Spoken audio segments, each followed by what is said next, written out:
But we'll see how that one plays out here in a couple of weeks as the Oklahoma Sooners are now going to get ready for Houston. Brent Venables praised a lot of young guys, also talked about some guys that are going to be back for this weekend's action in Norman. We'll talk about that next, coming up.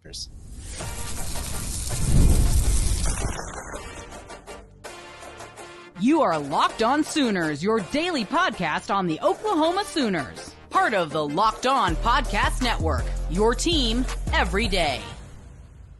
Again, thank you for making Locked On Sooners your first listen every single day. Shout out to all the everydayers. Make sure you subscribe to the show wherever you get your podcast. Also, go check out the Locked On Sooners Insider Program, where we will chat with you about any questions you have about Oklahoma Sooners. You got mailbag questions you want us to answer here on the show. Subscribe to the Locked On Sooners Insider Program by texting SEC 2024 to 405-817-6711 over at 405-817-6711 for the Locked On Sooners Insider Program. Now, Jay, Brent Venables had some high praise for some youngins on the roster. Oklahoma's relying on a lot of first-year players to be impactful for them in 2024. Jay, what did he have to say? Yeah, so there was a couple of things that I heard from the press conference that Venables did. One, he talked about Taylor Tatum, and he talked about he's been really good. He likes that he took advantage of the opportunity that was in front of him. He also mentioned that DeMarco Murray doesn't like the fact that he smiles too much, which I thought was quite hilarious. But at the same time, totally get it. The dude looks happy all the time. Every time I've seen the camera pan toward him, pictures of him, even when he's running, it looks like he's smiling when he's about to truck somebody. It's quite hilarious. While at the same time, you know that he is definitely doing it. He's excited about the opportunities placed in front of him. From there, you also had like Damonic Williams.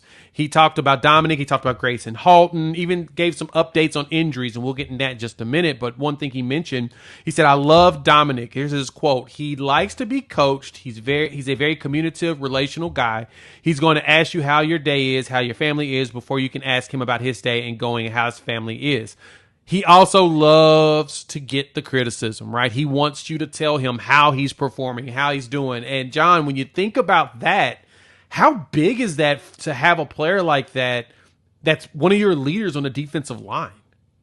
It's huge. As you're trying to kind of establish the standard, that's what they talk about all the time, right, is the standard. And I think it started when Brent Venables had that conversation with Danny Stutzman in the spring of 2022. You know, he talked with Stutzman about, hey, you're a goofball. If you want to be serious about your craft, we got to get serious about our craft. And I think that kind of set the tone a little bit. And we've seen how it's progressed. And I think you can see that, hey, when you point to Danny Stutzman, people will listen. Like now you point to a guy like Damonic Williams, who had an impact first couple of years at TCU, but came to Oklahoma ready to be coached by Todd Bates, by Zach Alley, Brent Venables, by Miguel Chavis. Like not sitting there acting all high and mighty because he was a freshman All-American, went to the national title game with TCU. No, he was ready to continue to develop his craft so that he could go to the next level and be successful. And who better to do it under than Todd Bates and Brent Venables, who had Christian Wilkins and Dexter Lawrence and Gerald McCoy and Tommy Harris. Like these luminaries of college football at defensive tackle came through programs led by Brent Venables on defense. So Damonic Williams has the right attitude. I think you can say the same thing about a guy like Deion Burks, like he's doing for Rob's Ranch and the way that he's been able to raise money in such a short period of time to impact lives. Like it's the right kind of guy mentality. And Brent Venables has really been working to build a culture, and he's done it. He's established a culture that isn't a me first. It's not self-centered. It's team first. And it's even beyond the team. It's community focused. It's social awareness focused. Yeah. What these guys do in the offseason by going out of the country and taking trips, like it's crazy that in such a short time that they could have the roster turnover that they've had, be a competitive football team, and have the right culture already in place. No, you're 100% spot on with that and doing the mission trips and everything. It's really cool to see that he's getting guys with the character that you're looking for. Now, I say this, and I say this firmly to you, Sooner fans. If you would like us to continue to do that, you have to give grace and patience to Coach Venables and staff with their recruiting.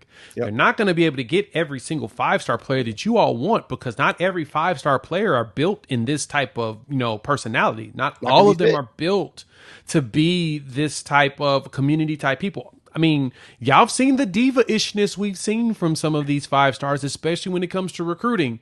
So if you want this staff to continue to get guys with this type of character that you all will be excited about, let them do their jobs and be patient with the types and the types of players they go after and get, right?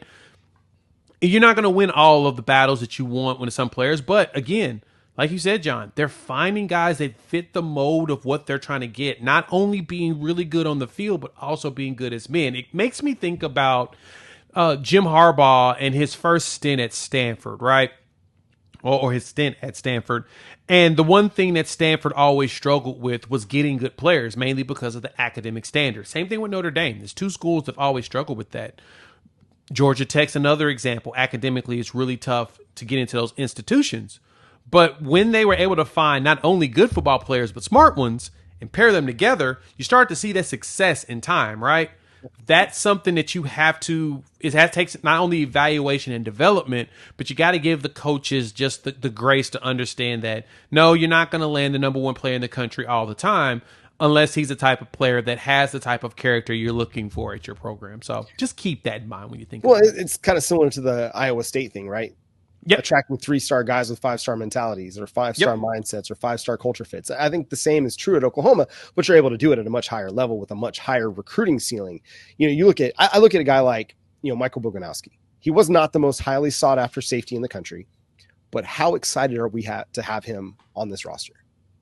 When you see him hit, excited. Ooh, when the recruits we have now, like Amarion Robinson as well as Marcus Wimberly, the way that we've seen those safeties hit too, that you get it. Yeah, they may be rated at 3-star-ish, 4-star. Ryan Fogier was a great example. He was a 3-star when we first landed him, and then all of a sudden he started flying up the charts when everybody saw, wait, Bedenbaugh wants him?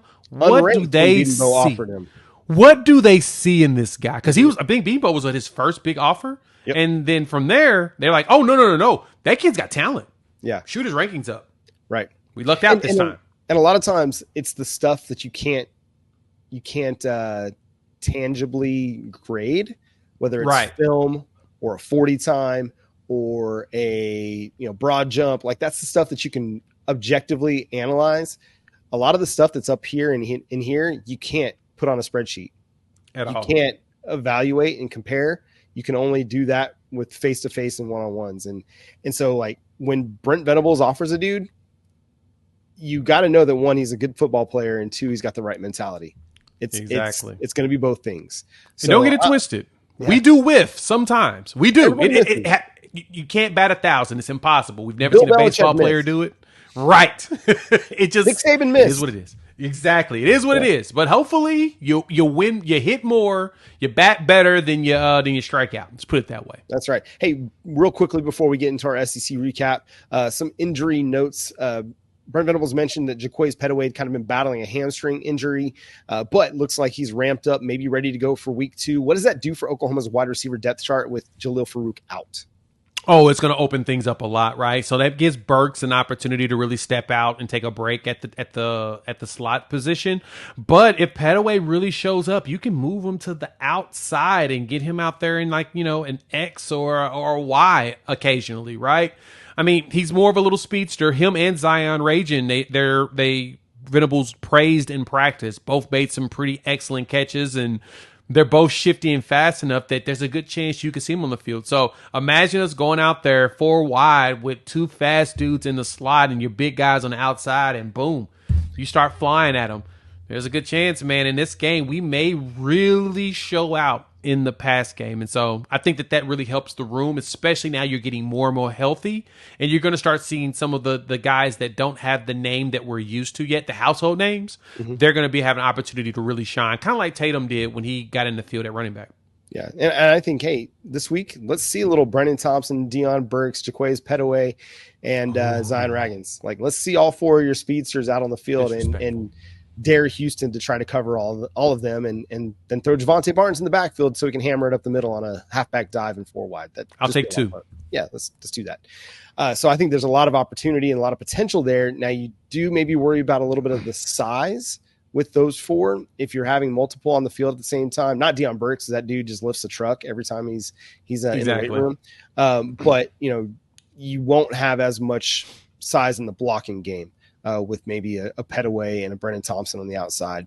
So just something to consider, not that big of a deal. What I did like is how much they ran 2 tight end sets. You saw a lot of Bauer Sharp and Jake Roberts on the field at the same time.